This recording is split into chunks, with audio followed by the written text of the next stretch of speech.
was stressful. I was for you guys bouncing dying back and along. forth between rage and anxiety and waiting Going, for. here I am on the side of the road with all these students whose Yes. parents have trusted me to take care of. Speaking of that, There you go. Segue. what did you do on the trip? Like a broad 30,000 foot overview. We From spent start to finish. We spent a lot of time just like learning about the project itself, like seeing all the different parts of the base, and then we also spent a lot of time at the school with the kids, and we played soccer / watched them play soccer, and they enjoyed beating us. Do you do anything else? We also went to some of the houses of the church members who weren't able to go to church for a lot of different reasons. Sometimes illness, another person had like experienced a death in the family, and we prayed for them, and were able to share scripture with them to try to encourage them, but it also was just really encouraging to me as well. What was something that you took away from I know in Zambia you were kind of talking about, and if you guys want to jump in, you can too, but Esther, specifically for you, you were talking about how, and it stuck out to me because I've mentioned this to a few people, but how like that going to those people's homes and praying for them, like was just, you were like, you wish you could have taken like American healthcare over there. You said that because you're like, man, they're just one person just struggling with this thing, one person struggling with this. And you're like, I can see that and be like, this is a day fix. I just take some Advil. Mm-hmm. So how did that, like, did it change your view on like seeing God move in their lives in a different way? Yeah, I think it definitely did. A lot of things that they are like having faith for and praying and asking God for are things that like we could get fixed in a day here. And so seeing that, it made me realize like God is still working in all of that here, but it just looks a little bit different because we're receiving that from humans, whereas they are directly getting it from God. Like if they're getting healed, it's a miracle. It's like God directly working in their lives. And so first, it made me appreciate like how we have much easier access to that here. And second of all, it made me realize that I need to thank God for those things too. Because even if I'm getting them from humans, it's still all like coming from God. And I'm fortunate that this is where I was born and where God decided I should be. I know Christian and Courtney, you guys didn't go to the same spots that Esther went to. Mm-hmm. How was your experience with the home visits? I'll jump in. That's fine.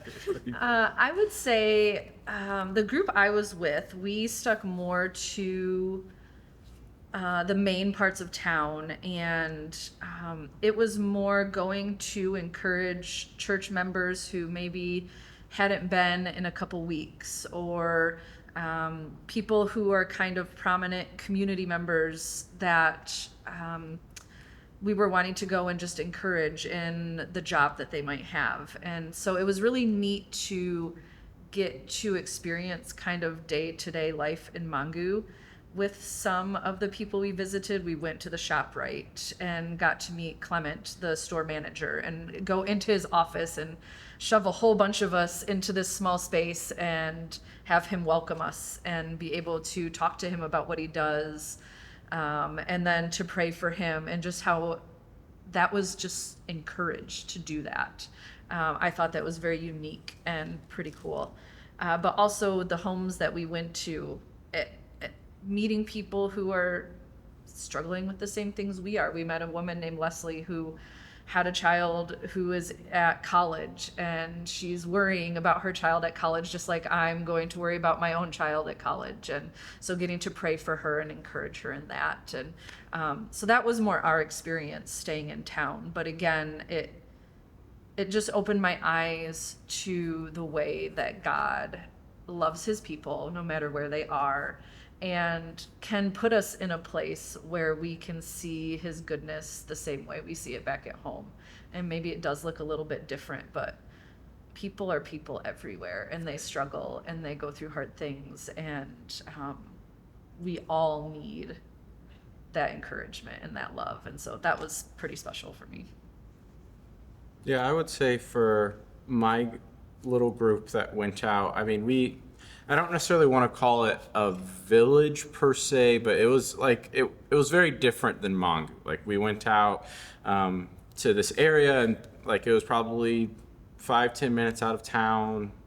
We would go into people's homes, but their homes would be essentially like sticks and mud and rope and things that you would pick up off the ground to like tie it all together, and cardboard. And like it was just a very different experience than anything I really feel like that we had experienced up until that point, even being in Mongu, because we had spent time, you know, on the base, and we had been going to the church and the school, like things that were still somewhat familiar to what life was like at home. And this was just very different. Like it was just, I haven't really seen a whole lot like that as we had. And so for me, with that time and being able to see the people, it was so interesting because the pastors that we were with would often gather like the people up, and then they would just keep gathering people like for 10 minutes trying to get as More many kids and more people. kids. Yeah, like it was just trying to get as many people as they could into this little like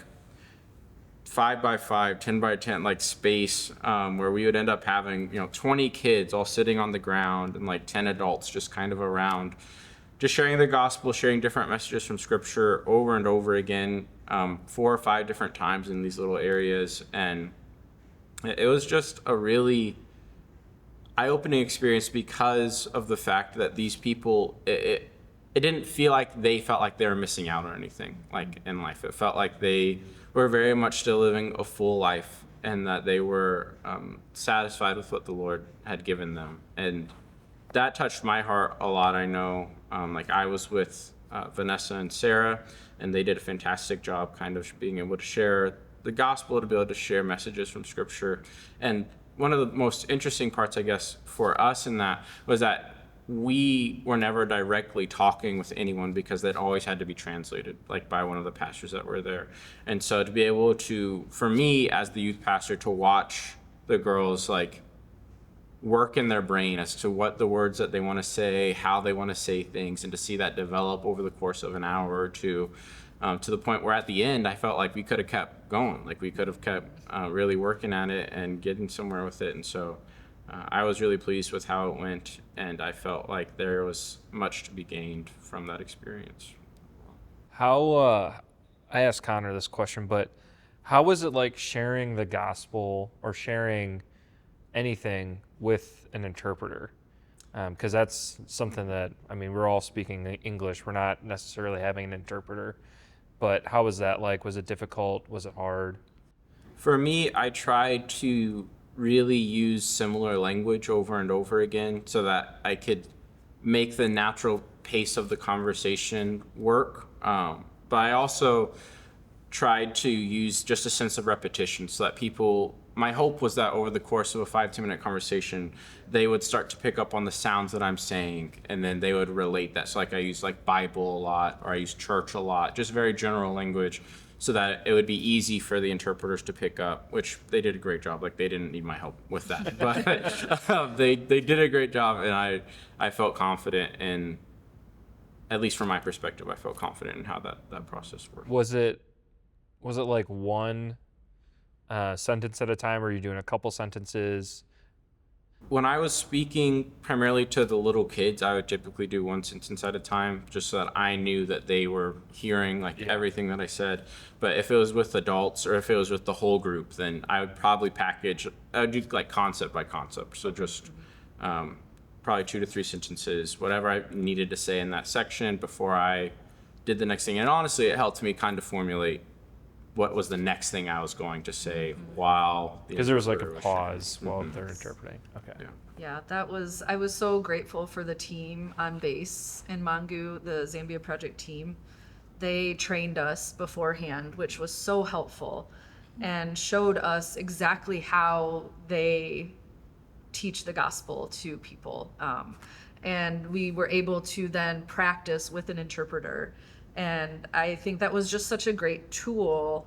Even if we aren't going out and sharing using an interpreter, it made us realize that we have to be intentional with our words, that we can't just willy-nilly blabber whatever comes to our head, but we actually have to think about what we're saying and the impact it has. And I think it was a great thing for us to bring back with us, to know that, you know, God is intentional, right?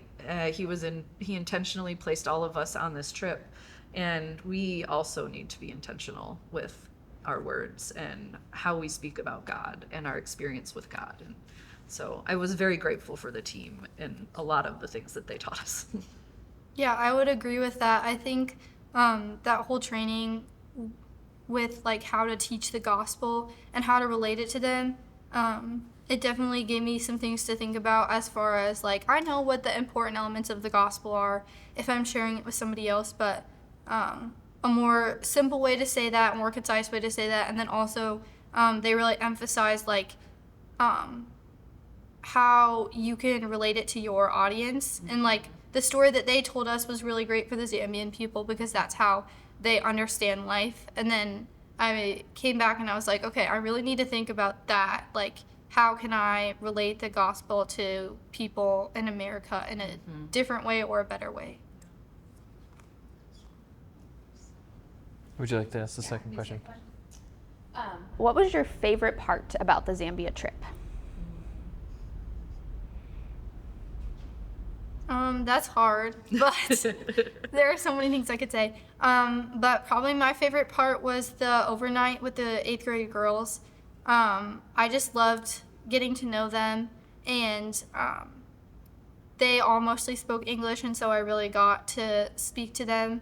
And I loved getting to watch them like dance and sing all together. I'm a big music person, and like I don't cry very easily. Like, I'm not a crier at commercials, but while I was like watching them sing, and like I kind of got bits and pieces of what they were singing about eventually, and I just like could feel their joy, and like watching them worship God, it like almost brought me to tears just seeing them. And so that was a really cool experience, and I enjoyed that a lot.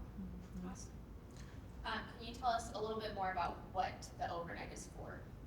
Yeah, so it's all of the 8th grade girls at the school, and then the boys were at a separate location.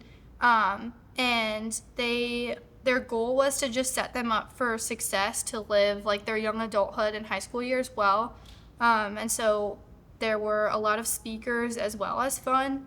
And the speakers talked about just like important things, that common mistakes that I would say that young girls make, but they were trying to help them avoid that. They talked about discipline. They talked about relationships with boys. They talked about like keeping your priorities straight. They talked about like their identity in Christ, those kind of things. And then we also played a lot of games, and we sang and danced a lot. Did you make any shima while you were doing that? Yes, I actually got to make shima.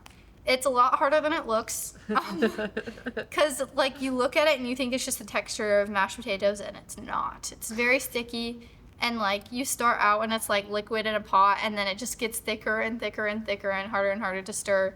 And one of the high school guys that was teaching me how to make it, he at one point he was like, "Can I help you?" And I was like, "Yes, please help me." But they were all so nice, and I'm sure that they probably were laughing with their friends about watching me make shima later, but they were all very nice. So. I know I kind of have like a personal and a leader, I guess. As a leader, I've known most of the students from the trip for quite a while, and so getting to see them step into this opportunity and grow in real time was pretty impactful for me. To watch them become uncomfortable and be unsure of what to do, to then in real time embracing the experience, and by the end wishing it could continue. I'm specifically thinking of the home visits. I know so many of them went into it like worried and nervous and very unsure. And by the end, they were all praying for people and sharing their testimonies and wishing that we could go meet more people, and we just didn't have the time to do that. And so watching that happen in real time and seeing them grow, everything a leader could ask for, right? Personally, getting to go someplace different and see God's creation and see God's people who are so very different from myself and have grown up different from myself, and just feel God's presence in a different way, in a new place, and know that we're all united as the church. Personally, that was huge for me.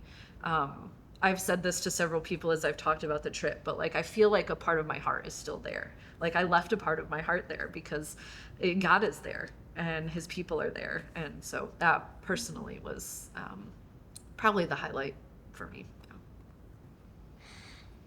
Yeah, I think kind of in a similar way with Courtney, like from a leader perspective, I really enjoyed the home visits that we did. I felt like I saw a lot of growth in the two girls that I was with throughout that process in such a short period of time. Like that's the one thing like that I really wish we could have done again.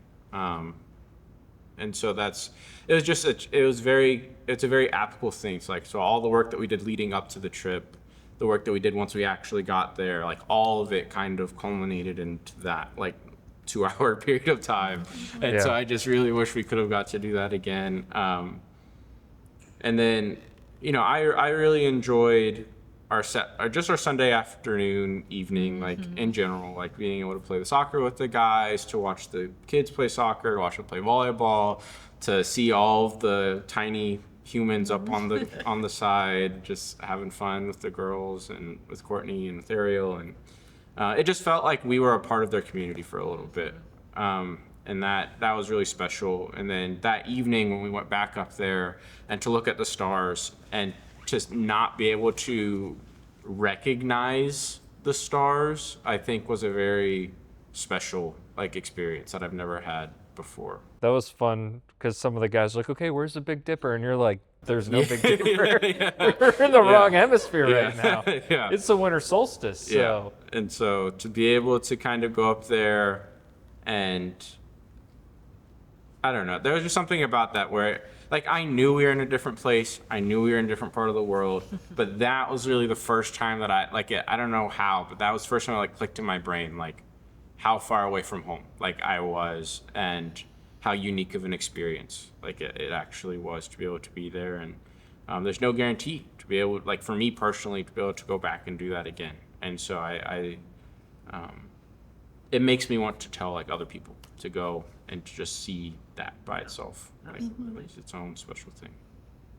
Yeah, kind of leading into that a little bit. I mean, first off, you scored a goal in the soccer game, which the kids were upset, but all the adults were going crazy. It was fun to see John and all the other guys be like, yes, the Americans scored, while all the kids are like, we let the Americans score. But kind of going off of the outside of the soccer, but off of like it kind of clicking in your brain, like you're in a different place. What surprised you the most about like the Zambia project? I did not realize how many things they do, even just on base, or within Village of Hope, so the outer portion of the base. You can go and look at somebody's website and read all the things, but until you're there and get to talk with the missionaries that are on the ground doing the work every single day, you really cannot understand everything that they do. And so we were able to take a tour with the on the ground missionaries and see the school, see the Champions Club where the children with special needs come to get therapies, get to learn about Save a Life, which is a program for moms and children that are dealing with malnourishment, and there's so many other things, but just seeing the scope of what the Zambia project does and knowing that they do it with the help of the community in Mongu. Like, they don't do it on their own. They do it with the people that God has placed them with. And I think that was just very surprising to me, that their reach is wide because of the ways God has blessed them with the people in Mongu. And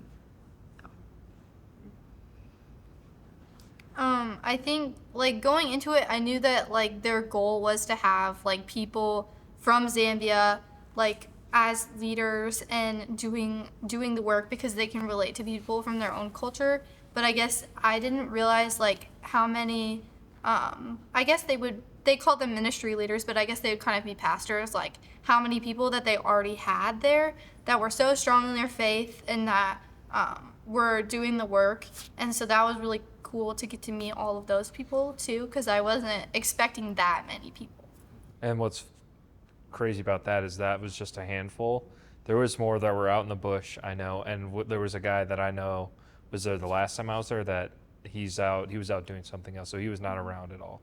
And it's just like, there's so many people, and it's been so cool to see, like, I've been telling Ariel this, to see like how Moses has, the pastor at Hope Family Church, how he has like built up the leaders around him, and it's like, there's so cool to see the strength in that. Yeah, I think for me, it was the reality of their ambition. Like, cause I had heard a few times just from y'all, like from just our general getting ready for the trip, multiple times since we actually got there.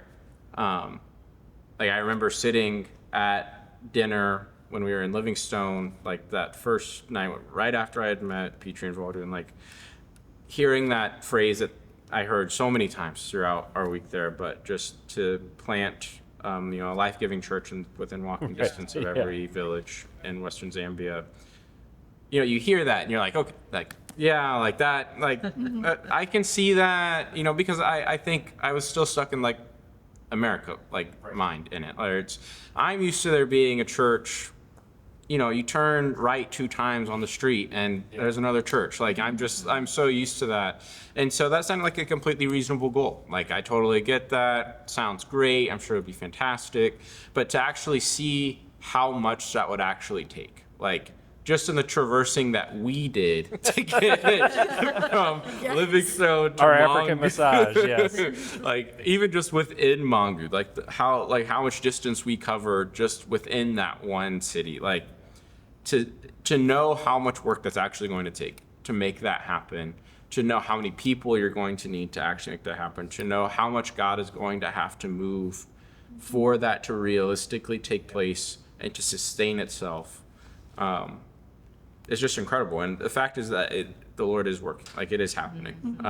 And I think in some ways it seemed like it was almost moving so fast that they were surprised by it in aspects. And so I think that was what surprised me the most, because I think I just deeply respect that. Like, I really respect the effort, the drive, the intentionality that is required to accomplish something like that, but the reverence, and that they always recognize who's doing it, and that they always recognize that it's not them, that it's not just their cool radio setup, it's not just their their different outreach programs or bringing people with money there to be able to see it, like that it's all just the Lord answering a prayer that was started many, many years ago and just continuing to answer that prayer over and over again. And so I think that was the biggest thing for me.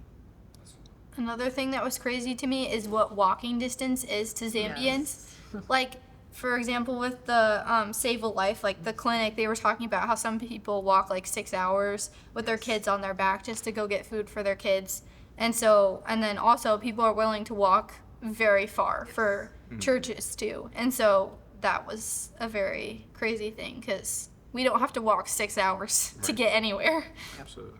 And they take hours. They're like, it's about 4 miles, they were saying, is about how fast they're walking. So to be able to like quantify that, they're walking however 24 miles in a day just to get food for their baby for the next week or 2 weeks. And like hearing the story in the Champions Club about the mother who became an advocate for her child to go to school, and they lived out in the bush, and so they have these rural schools that all the grades go to. But then on top of that, like her advocating for her child to get an education, even though he may have cerebral palsy, spina bifida, like paralyzation at some point. But it's like one parent is taking the community bound, like came together.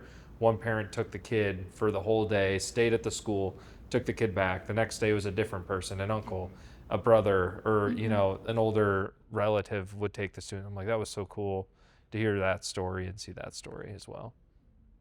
Yeah. How did you see God work in and through your life on this trip? There are so many things that I could say. Like, it's hard to kind of narrow it down into one. But I guess I probably can narrow it down to two things.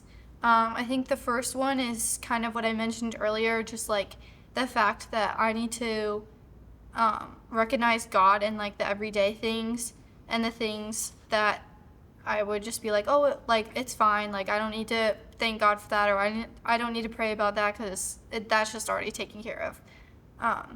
And so I think just like recognizing God in the everyday and letting that bring me joy, because I was watching all of the girls and they all just, well, even everybody in Zambia, I feel like just has this like God-given joy that I don't see in the States. And that was a reminder to me of like, okay, this is what joy actually looks like. And that's one of the fruits of the Spirit that we're all supposed to have.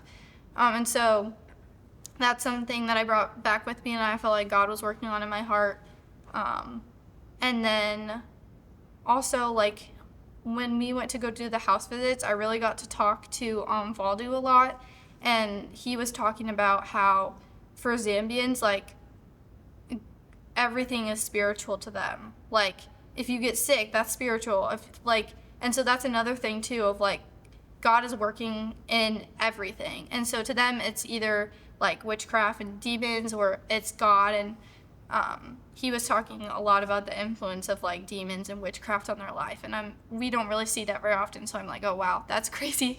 And so, yeah, just like embracing God in the everyday things. Another thing I would say is Zambia time is way different than U.S. time. And I'm the kind of person that has every hour of my day planned out and every day for the next month planned out. And so going there and not knowing what was going on, I didn't take my watch with me on the trip. That was kind of like my first step of faith of like, hey God, I'm trying to let go of like the planning. And so I left my watch at home.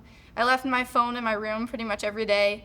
And having no clue what time it was, no clue what was going to happen that day was very good reset for me and kind of like a reality check of like, am I actually trusting God with my day, my week, my next month, or do I already have that all planned out and so I'm not even leaving room for him to do anything? And so that's definitely something I thought a lot about too. Mm-hmm.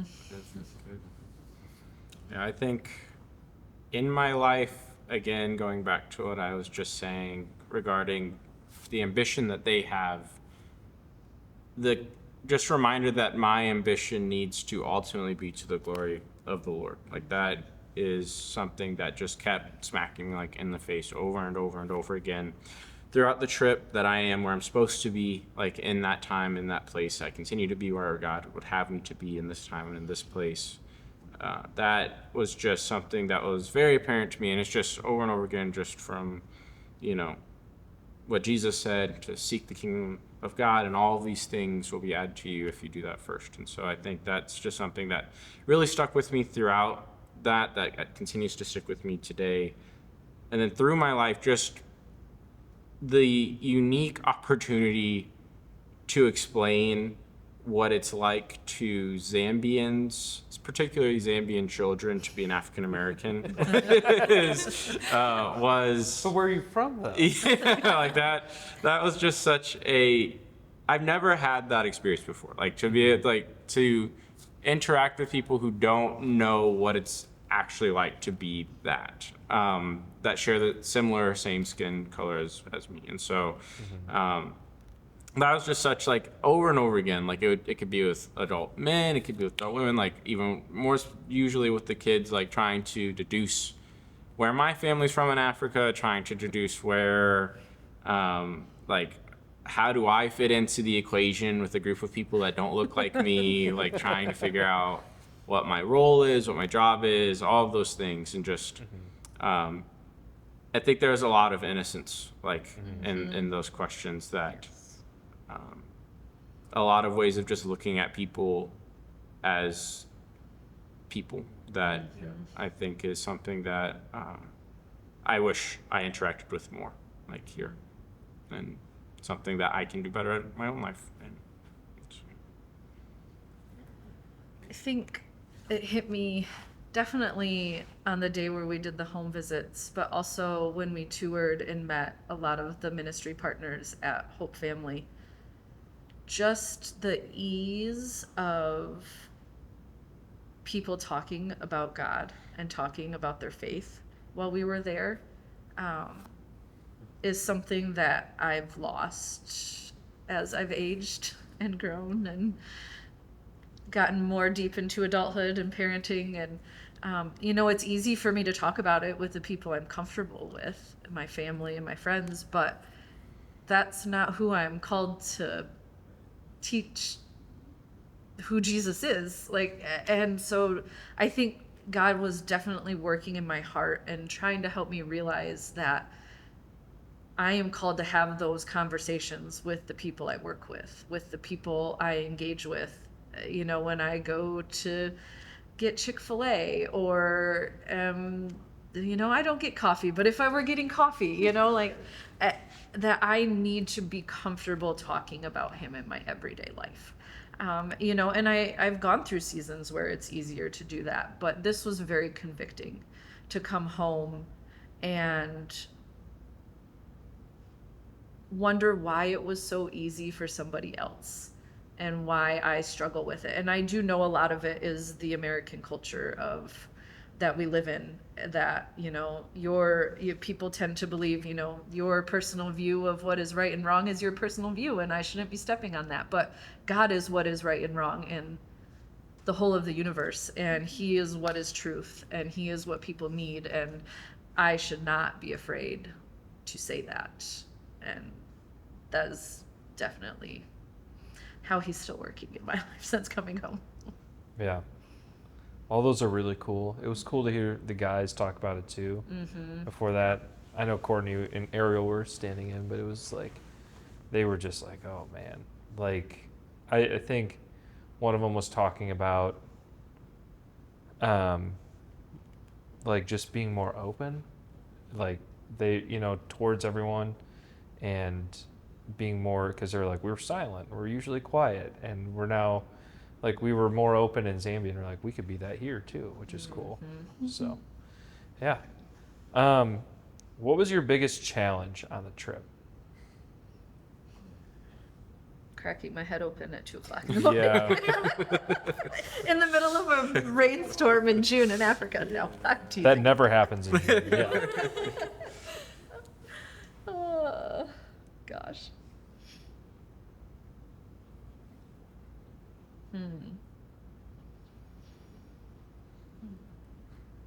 I have a youth pastor answer and I have a personal answer. Youth pastor, head of the trip, answer is just the emotional toll of managing everyone else's emotions while managing my own emotions was difficult. And it was one of those situations where I'm trying to honor everyone, I'm trying to hear everyone, I'm trying to understand everyone's perspective, while also having a strong desire to just sit everybody down and wrap it up. Like, this is not what we're doing right now. But through all of that, like by the end of the trip, or even continuing on to today, I'm seeing how the Lord is working through those things that might have been opened up in that time in Zambia toward more growth, that we can look more like him. Personally, I think it was just honest the struggle of my preconceptions of what that week was going to look like. like what I thought we were going to be doing, what I thought that was actually going to look like, what actually was happening, like where I'm not someone who desperately needs control, but I like to at least have my hand in the cookie jar. Like I want to generally, like I want to have a hand on the steering wheel. I don't need to be the one directly controlling the steering wheel, but I want to have a say in what's going on. And for much of that, it felt like when I did try to have a say is when things started to get a little off kilter, when things started to get a little bit shaky. And so I really had to just let go and just play a role of participant at times in the trip that I wasn't always ready to do. And so I think that was probably the biggest challenge that I had to overcome throughout that journey, and something I think I can continue to learn in today. I am a person who really likes to be in control.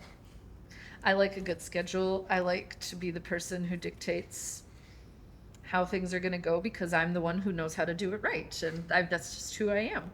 I'm a firstborn and a female and type A and all the things. And that is not how things work at all in Africa in general. And then also, I had never been to Africa before.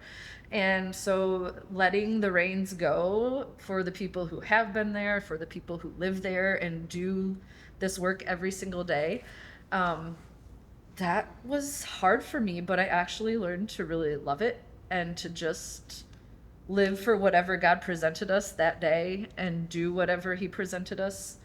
It was kind of freeing and allowed me to just be the person God wants me to be instead of the person I try and say God made me to be. Like, yeah, I need to take some of that back here and learn to implement it in my own life as a mom and as a wife and as a friend and community member. So yeah, definitely control was my biggest issue, but it all worked out and it was great. I thought my biggest issue was going to be control, but I ended up loving, like, not having to be responsible for anything. I very much trusted all of the leaders, and I didn't think that anything bad was going to happen, and I just was like, I'm here, this is great. And so that was really good. I think also, like Christian, I kind of had some expectations of what I thought we were going to be doing and how it was going to go, and it ended up all being great, but a lot of it just, like, wasn't what I expected. And kind of when the trip got over, I'm like, it was all good, but I don't know if I really did anything that I thought I was going to do. And so that was a little bit of a struggle while we were there, and then kind of as I was processing it afterwards, and I was like, did we, like, make an impact? Did it make an impact on me? Like, because it wasn't what I expected, and I'd say it did. Like, it made an impact on me. I think we made an impact there, and yeah, I don't know. Mm-hmm. We appreciate your trust, and makes it easier for us to lead. Yes. What was the most confusing or strangest thing about the Zambian culture? My funny one would be, why do they like eating caterpillars? I don't understand it. Like, I'm like, okay, I'm here. I'm going to try the caterpillars because apparently they like them. And so there's got to be something good about them. In my opinion, no. But Maybe it was just how they were cooked where we Yes. were. I don't know. I don't know. So what did they taste like? Yes. Yes. They were not alive. Just to be clear, they were dead. No. No, we didn't cook any. We ordered them from a restaurant in Livingstone. What did it taste like? I don't even know. Just bad. Like rubber grass. Kinda grainy. I don't know. Like Kinda, yeah. I kinda- Here's a picture of I Christian started holding one. chewing it, and then I took a big gulp of water, and then I swallowed the rest of it. yeah. I'm down to eat just about anything, but I don't think I ever want to eat caterpillar again. I think on that one. I'm good. Everything else I ate there was delicious, though. Yes. I wouldn't complain about any of the rest of the food. The crocodile, that was It pretty was good. delicious. Oh, I loved the crocodile. Does it taste like chicken? Yeah, Pretty much. more or less. Yeah. I will say the batch of caterpillar that we had on this trip was worse than the one that I had previously. Great. Maybe that was the They were very, very burnt, and They were not as like, burnt as the I other don't ones. know. It tasted better when it was more burnt. Oh, really? There was They less were not caterpillar pleasant. flavor to it. Was that your funny one, or did you have another one? Well, I think the strangest thing for me as an American was I didn't necessarily experience this, but I heard a lot of stories from Valdu about like witchcraft and demons and people being demon possessed. And like, yeah, I knew that was a real thing, but like he was talking about like different experiences that he's had and like people actually like flying on brooms and like appearing to teleport and like I don't know. That was very strange to me. Yeah. I knew that it was real, but then actually hearing stories of someone experiencing it that like I actually believe that they're telling me the truth. That was very strange to me. I agree with that, and this is more so like I don't really have anything that's too, I guess, serious to answer the question, but driving there stressed me out. Like I felt like I was always about to run someone over, or I was about to like send the vehicle sideways, driving back in the sand. Like I don't know. I just felt like I was constantly just in the midst of chaos, like driving, and everyone was fine with it. Like nobody was freaking out. Nobody, like people would like be walking beside you on the road, and it's just There you They- go by they don't- 40 miles an hour. yeah, right by like 'em. they don't seem to be bothered by the fact that you're moving past them quickly. I don't know. That was just a really stressful thing for me that seems to be totally okay over there. But, That was definitely something one, was not aware would be the case, and two, just struggled with all the time, is how, people walk everywhere, which I understand. However, they walk on the road where there are cars, and they really don't get out of your way, or when they do, it's the very last minute. And as somebody who's raised 3 children, to stay out of the street so you don't get hit by a car like that, it was so stressful. And that was shocking to me and very strange, and not a culturally acceptable thing that we do here, right? And there was all the dust from the sand on the road. Yeah. And then I wasn't driving, but I'd be riding in the car, and then I'd see this big cloud of dust, and then all of a sudden you come through it, and someone just appears. And they're in the middle of the road Yes. on a bike. Yeah. Or sometimes it's an animal, too, Or cattle carts coming at you in the opposite direction, my and you got to figure out what to do with your moving vehicle. Or I would cows not crossing have the wanted to road, drive there. So I'm glad hitting you guys birds. did. I don't think I breathed the whole time that we were passing the semis. Like, No. I thought one of the semis was going to tip over every time. no, I thought I was stuck on the way back like 3 Yes. separate times. Yes. And I We made it through. flip that thing in reverse so fast, pull it back into like I felt pretty cool. A couple You times. did I was moving. I did.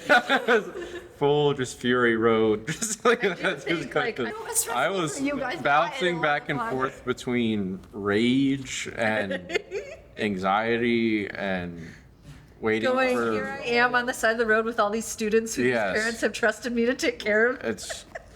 I just never want to go on a trip again right now. I apparently can't make it anywhere without a car problem. So we're just gonna. Speaking of car problems, Yeah. do you mind telling about the text that you sent and what happened? Oh, so we are pushing hour 2 of being on the side of the road in Zambia. Already in the having middle switched a of tire nowhere. and put a new one on and finding out that one failed. has a hole. Yes, so it's been a process. The girls have made us lunch. The boys have gone exploring. We've danced down the side of the road. We're getting to the point where everybody's kind of like still okay, but we're going to start pushing the limit of okay, and people are going to start getting grumpy. And I could tell that my friend Christian over here was like, okay, I'm done. And we had tried to get this one tire, the one spare down, and it wasn't working. earlier. And so I finally send a text to Kevin, my husband, and I was like, can you please pray right now? We hadn't really told anybody what was happening because we weren't going to do that until everything was fine. But I said, I just need somebody to pray for us. And so I sent him a text. It's like, please pray. We can't get a spare to work. We've already tried one. It's flat. We can't get some of the other ones down to get them on the car. And I send the message. He sees it. And he's like, okay, I've got it. And the next thing I hear is Christian goes, I got it. And he had been able to get the other spare down off the car. We got it on the other vehicle. It was a good one. And off we were able to go. Like, it was just one of those moments where we just had to trust God, and we needed to trust that somebody could pray about it and he was going to take care of it. And he did it immediately. And that was very cool, and just definitely a yay God moment. Yeah, for sure. Because I know Valdu, Christian, and I were all just like, we can't get one off the Zambia project vehicle. Mine is, what was it? It was not rotted, but it was rusted together.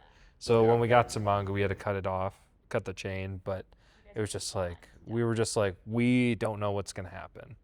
And then, that happened, and we got to Mongu in one piece. And it was like, whew, okay, figured it out, which was super cool.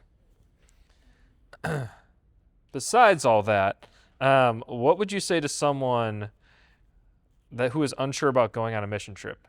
Ignore everything we just said about tire blowing. That was an anomaly. It doesn't happen.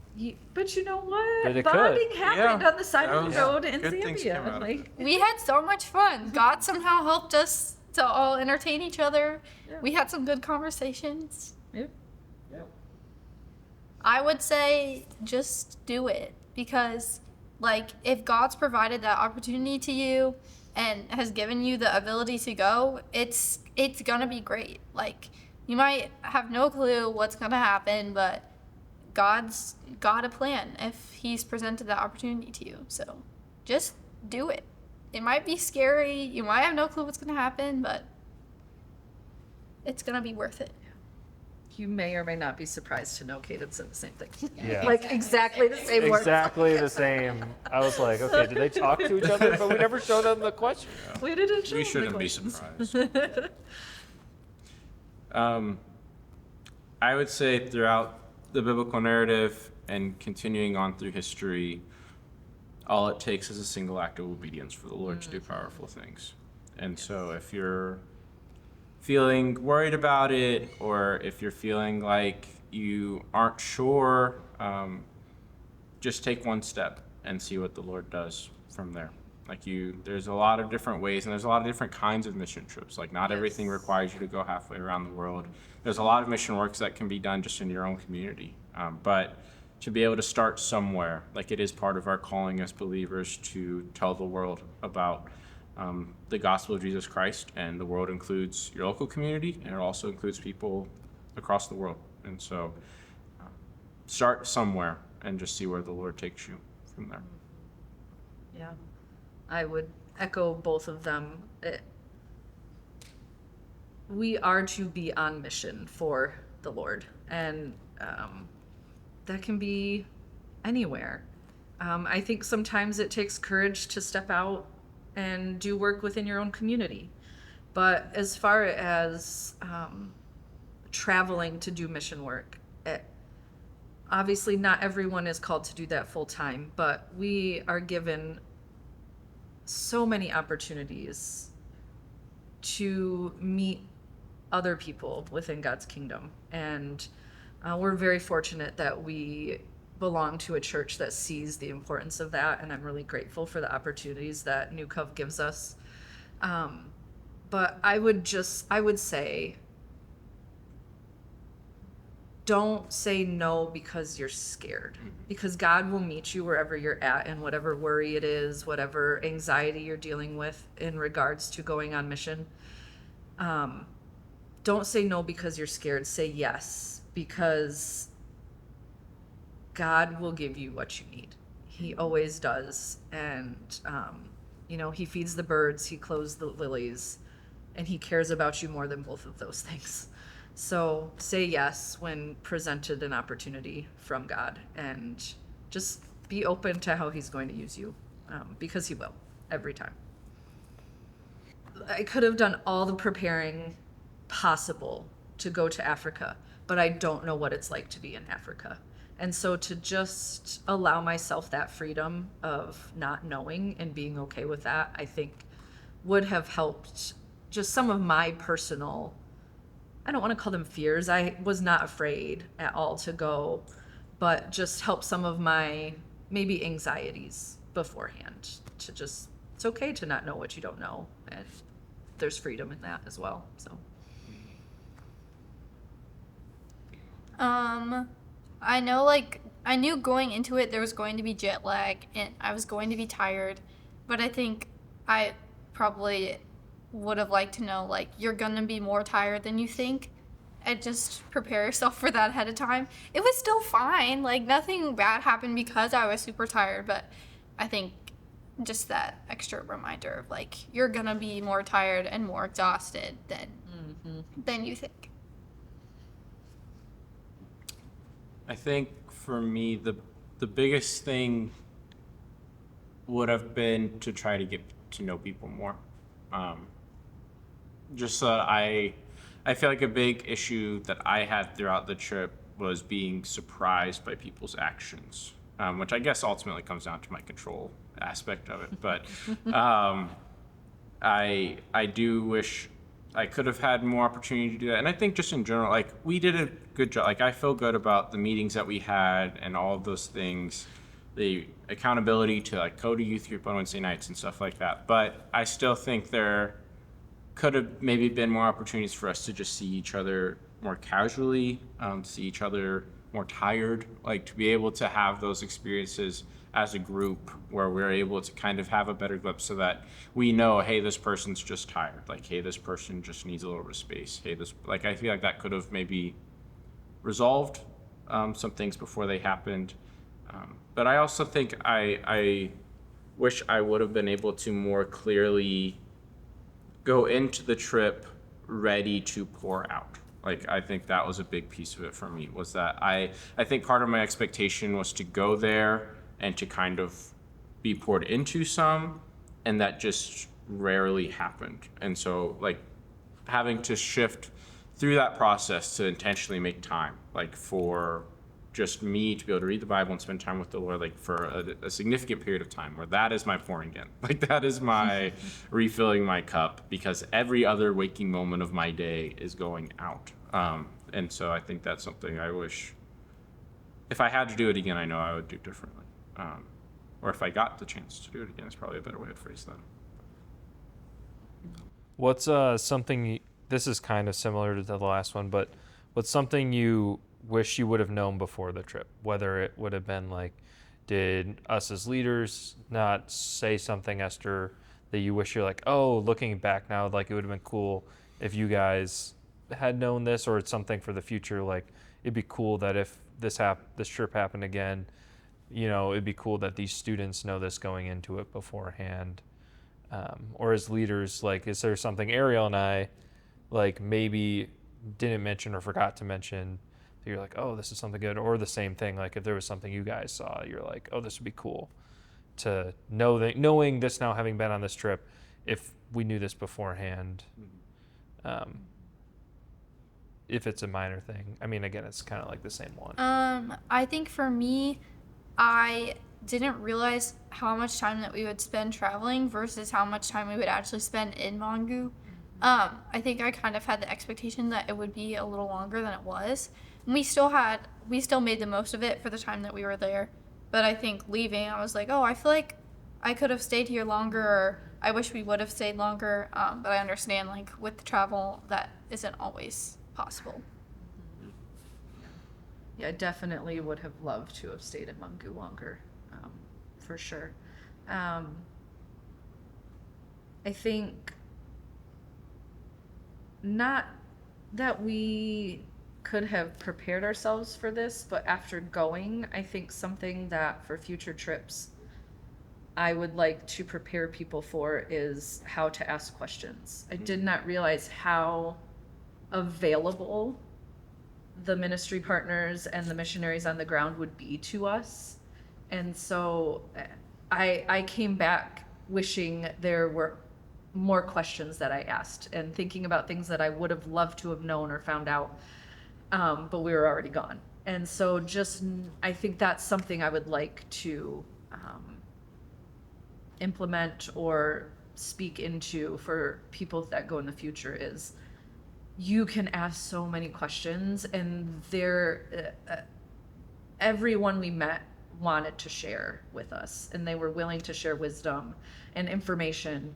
And I mean, I learned all about Zambian government and traditions and South African things, since Valdu and Petrie are from South Africa. I feel like I came home with a wealth of knowledge, but there's still things that I wish I would have asked. And so definitely ask more questions. I think from a practical standpoint, I wish I would have had a better picture of what that overnight was actually going to look like. Yes, yes. I think like that would have, because I remember that was a big stressor for me, just that general day, and then getting there, hour 5, 6, 7, like rolls along, and it's kind of, where things are going, but plans seem to be changing. Where again, like we talked the whole trip about being a bendy straw and things like that. So you just have to do it. But that's just something where I think a little bit more knowledge would have been helpful for me. And then there's aspects of the trip like that you just don't know until you do it. Like you don't know. Like when you say a bad road, like I can picture a bad road in America. It's not the same. It's not the same at all. And so there's things that a lot of it is just part of the trip, but overall, I feel like I knew pretty much everything I needed to know, like going in. Everything else, like there's things with force, like looking back that I can say, I wish, almost my wishes are almost more so of what I wish I would have done in the moment, as opposed to necessarily what I wish I would have known to do beforehand, or I wish I would have been braver here. Like I wish I would have, said this thing there. I wish I would have. I guess something that for me personally as a pastor, I wish I would have had the opportunity to sit down and talk with Pastor Moses for a while. Would have been a cool thing that I didn't. I got a 30-second chat with him on Sunday. That's the only thing I guess that I wish I would have known that I wouldn't have been able to do, if that makes sense. Because I think that was a built-in expectation for me that was never actually realized. But that's just a me thing. I will say, multiple of the boys said the overnight was their highlight of the trip. No, and so to me as an adult, I am like you. I would have loved more information about it, but from the students' perspective, they loved it, and they didn't need to know everything about it. And that's as it should be, right? Yeah. The students don't need to be privy to everything, but I found that so fascinating that their point of view from it was it was just really fun, and we enjoyed it, and the more tired we got, the more silly we got, and that was fun too, and so that was great. Okay, would you want to go back? Absolutely. Mm-hmm. I would love to go back. Why? I just what Courtney said earlier, there's still a piece of me that's there. And I've heard people talk about it before. It's because we're Christians and we're all pursuing Jesus together, we immediately have that connection point, and it's so easy to form relationships and make friendships. But I definitely underestimated that going there. And then I was wait, these people I already have this relationship with them purely because we're just pursuing Jesus together. And so I would love to see all of those people again, number one. And number two, I would love to get to go into the bush and experience that as well, because I loved being in Mongu and getting to see all of that, but I feel that was a good foundation for understanding really what it takes to accomplish their goal of planting all the churches, but I'd love to be a part of that a little bit more. Yeah, I would just love to go back. Yeah, I mean, I would like to go back, but kind of like what Esther said, I'd want to go back and actually go Like I'd want to go, I guess I'd want to go as Christian. Like I'd want to go as Christian. I wouldn't want to go as Christian the youth pastor, if that makes sense. Not that, like, obviously if the calling comes and the opportunity comes, I'll do it again. But if I got to choose how I was to do it again, like either way, I would want to go back. But I would choose the route where I get to just be an equal participant, as opposed to necessarily the leader in a sense of the trip. So Yeah, I would go back tomorrow. I really would. Just a desire to serve with other believers in that way really tugs at my heart, and to dig in every day to kingdom work, I think is pretty special. And I believe so much in what the Zambia Project is doing and the way that they do it. Ministry is not sustainable when you do it by yourself, and they don't do anything by themselves. They firmly believe in community, and that they are just a avenue of getting the gospel somewhere, and then letting God do what God's going to do with the local people there to keep continuing that work. And I would love to be a part of that again at some point. And I would love to go to the bush. I think that would be fascinating and an amazing experience, but my heart is definitely at the base and the work that they do with children and mothers and families, and especially children with special needs. Like, I would sit in the Champions Club every day and work with kids, and I would be content.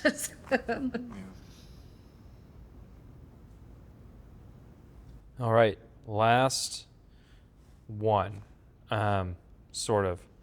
So it's kind of repeating the first one, but it's different. This is the last one for you, Like, Esther. yes, a student. We have some leader Yeah. geared questions, which depending you're also on how welcome much- to ask. Yeah, which depending on how much time are on each cameras, we can do it. So, what is your favorite story to share about the trip? Okay, I feel like there's a lot of different things, but something that I feel like probably wasn't mentioned and we probably haven't talked about already yet was getting to eat dinner with the girls at the overnight. It was so funny because they loved watching me eat. That sounds so weird, but they wanted to make sure that I was eating with my hands. Then they laughed while I was eating, and they were like, "No, you have to do it like this." And they have a very specific way of how they use the shima instead of silverware like we would in the U.S. And so you take a piece of it off and you roll it up, and then you put your thumbprint in it and use that to scoop up your food. And I just loved that simple community. In the Bible, Jesus ate with people, and that was a big part of his ministry. And I think sitting there eating with them, I realized how important just eating together can be, and how that can form a relationship. And I just loved that time with the girls. So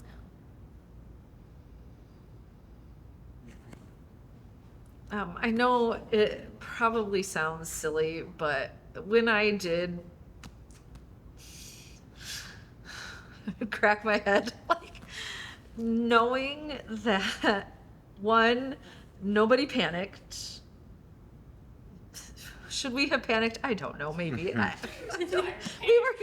we were too tired to panic. Two, we were amazed that it was raining in Africa in June, which it doesn't do. And two, there's a doctor on base. And just knowing that I was so well cared for in the middle of Zambia. In the middle of the night. In the middle of the night.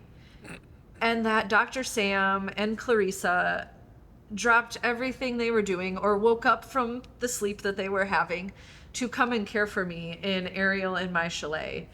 And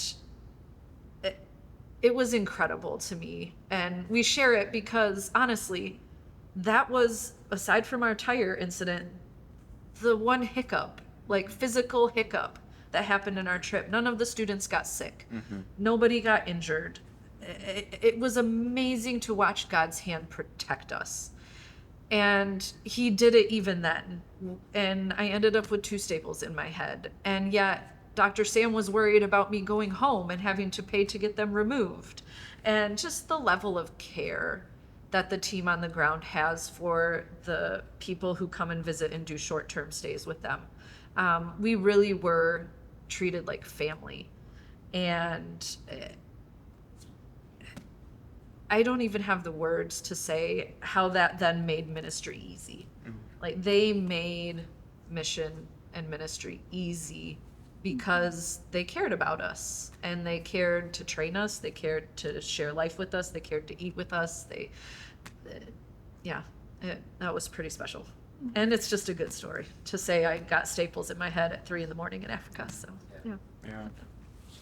I guess I have 2. One is more of just like a personal one for me. Just Saturday afternoon, the amount of conversations I was able to have, like with students that afternoon, between being able to talk with Sarah for a while, talk with Isabel that night, like talk with just so many different people that I really haven't been able to throughout that trip, was just really, it was heartwarming for me. Like, it just made me feel like there was good things happening.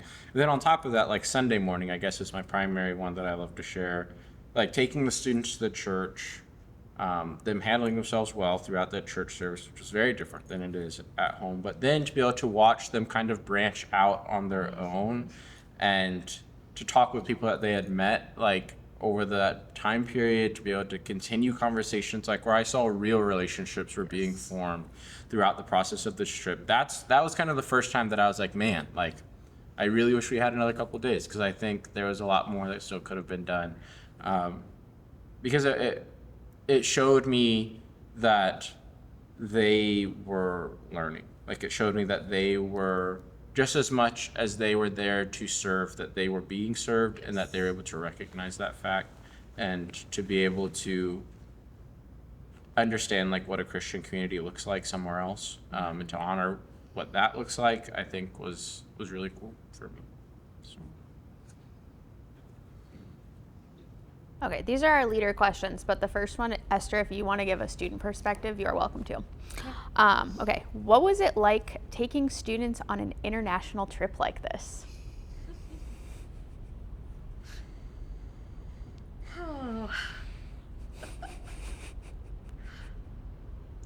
Ultimately, extremely rewarding. At the end of the day, the trip was so successful. If you had, tick marks that you're trying to make, it hit those. And I would say that I was not prepared for. I've traveled internationally. I've done long flights. I've been lots of places in the world, but it's different when you're taking a bunch of students. And so I was not prepared for what it was like to lead in that capacity. And I guess you probably can't be until you've done it. And not that that's a bad thing, but I had to learn on the fly. And so I would say that was a challenge for me, but also ended up being extremely rewarding, to get to navigate that with the students and learn right alongside them. I didn't know everything, and so a lot of things I learned with them, and that's a lot of fun as a mom, as a person that works in our student ministry here. So often you're the one that they're coming to with things because you've lived life, you have more experience than them, and in this case I didn't. And so I would say that turned out to be something that I thoroughly enjoyed. But at the end of the day, it was amazing to take kids to some place that is essentially otherworldly to them, and to myself, that you've only seen in photos or in videos, and to watch them be in awe of God's creation. And you really can't beat it. Like, listening to, look at that, like every 10 seconds it's something new, and the sun and the stars and Here's water, a zebra 2 feet in and front of me. yes, like we're slamming on our brakes because there's a zebra in the wild. Like, And there's this giant waterfall that's like, there's so much water that it's like raining on you and you're soaking wet, Yes. but it's like still super cool even though you're still being wet. Yes. Like, But, you know, obviously we did so much to prepare and we went to do God's work, but at the same time, getting to experience just the travel and those aspects with the kids, the students, was pretty incredible. Yeah. I felt like there were many good things that came out of the trip. I felt like I watched a lot of growth have to take place throughout that trip. That was very interesting to watch, and it was very just interesting to see how the Lord worked within it. And I think for me, the part of it that sticks and the part of it that would make me want to advocate for another student trip is because their uniqueness as students provided new opportunities in that trip that a group of adults wouldn't necessarily be able to do. Where they're talking with kids, like they're talking with kids their own age, they're talking with kids younger than them, they're able to relate to people, they garner the attention of older adults that are in Zambia because they are like very clearly younger people. And so it's one of those things where there's going to be challenges, like with taking students internationally.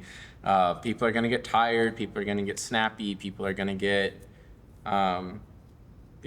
there's just things that come with that journey that younger individuals, and I can't even say younger, like sometimes it's still older people that will do the same thing. Like it's more so just personalities than it is anything. But overall, I felt like the trip served the exact purpose that it was supposed to serve. It was the right people, and I think that the Lord would do that again if another trip was to go. My favorite part with this, like watching the students, was simply watching their guard like progressively come down over the course of the week. To be able to embrace what's happening in the moment more, to watch them embrace new people into things that they love to do, like Mafia, like to watch them embrace Tanaka, like into Mafia, to embrace Valdo, into Mafia, things like that, where it did like kind of feel like they were gelling as time went on, and that was really fun for me. What was the second question? How did you see the students grow during and after this trip? Their growth during the trip was just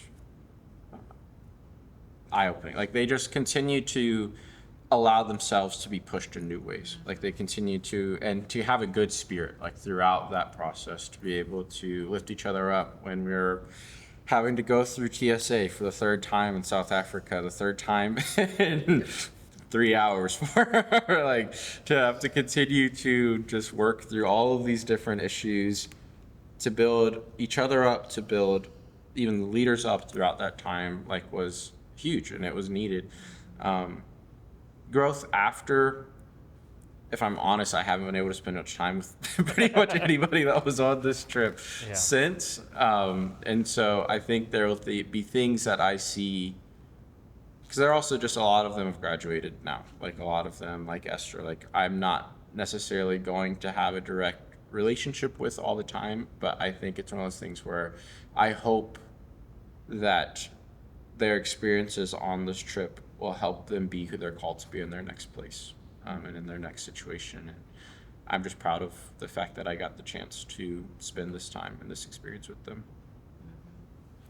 Yeah, I would say a lot of growth came in being humbled for many students. I think we had many students come in thinking they knew how to act, how to talk, what to do. Like they just knew. And I think their eyes were opened very quickly to the fact that they don't know, because they've never been there. And that was true for adults as well. Like we have to be, not that we needed to be humbled, but that we didn't know certain things, and we knew that as adults, but as 17 and 18-year-olds, you often think you know everything, right? And that's the normal experience for teenagers. That's a normal feeling. And so to watch them grow from feeling like, well, I know everything, to, oh, maybe I don't know everything, to, oh, maybe I really do need to trust what my leaders were telling me, and I need to take a step back and let them really take the lead and guide me, and I need to trust that they've got it handled so I can just be a kid and be present in what God has for us right here. Like, to watch that happen live was really special. And I hope that they come home and recognize that the same is true here.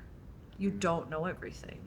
And you don't have to know everything. You don't have to be fully grown up and fully adult. And there are people around you who can lead you and guide you and speak truth and wisdom into your life. And I hope that they continue to grow in that way, to seek out good Christian influence and people who can speak into their lives where they're at this moment, and speak truth to them. But that would be my hope and wish. Obviously, I've been able to spend time with some of the kids because they volunteered at camp. It was fun to watch them continue to let their guard down the way they did in Africa. They did it at camp too. That was a lot of fun to watch. What was the first part? Because I went straight to the second part. What was your favorite part of taking students out? Okay. I think my favorite part of going to Zambia with the students was watching them be kids. To let go of all of the things they think have to be true about them, and to just be kids and have fun and laugh and joke around and sometimes be silly. And I think a lot of that came, sports break down a lot of barriers for people globally. And so being out on the soccer field and getting humbled by some, upper elementary school kids playing soccer, like, and being able to laugh about it and not take it so seriously. And that was a lot of fun for me as a leader, to watch the students be reminded that they can still be kids. They don't have to grow up too fast. And I think being put into uncomfortable situations often brings that out and forces you to realize that sometimes you just got to let go of preconceived notions or the things you think are true about who you are, and just let God do the work. I will say, like, coming from the leader's side of it, it was cool to see, maybe not Caden so much of this, but the students had no parents there, and the people that were there with the students didn't know their parents. So they could just be Esther, they could just be Caden, they could just be Joey, Ben, Miles, Vanessa, Isabel, Maddie, Sarah. Like, they could just be themselves. And to see that side of it compared to how we've kind of seen them at New Cov as high schoolers, and now to see them be like, I can just be myself. And that was so cool to see. And see them grow and thrive in that environment. And knowing that majority of these kids are, going off to college. There's the high schoolers still are moving on to the next phase of life. And just seeing that and being like, oh, they're going to be fine. Their identity isn't in who their parents are and who their parents have pushed them to be. They have their own identity that is rooted in Christ and rooted in just truth. And that was super cool to see that come out of the students as well too. If I could just add on to that a little bit, as I experienced 1 year of college and kind of being an adult before going on this trip, and I think it was a big blessing to be able to go on this trip as a student, because I think if I'd been going on this trip as an adult, a lot of the trip would have kind of been taken away from me a little bit, because I would just be a natural worrier and a planner.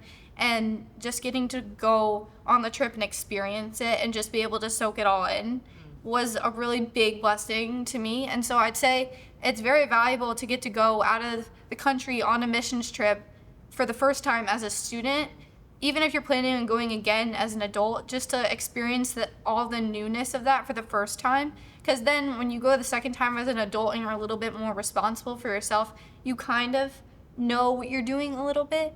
And so it's not taking away from you just getting to experience the trip itself. All right. Thank you guys for coming. Wrap. Woohoo!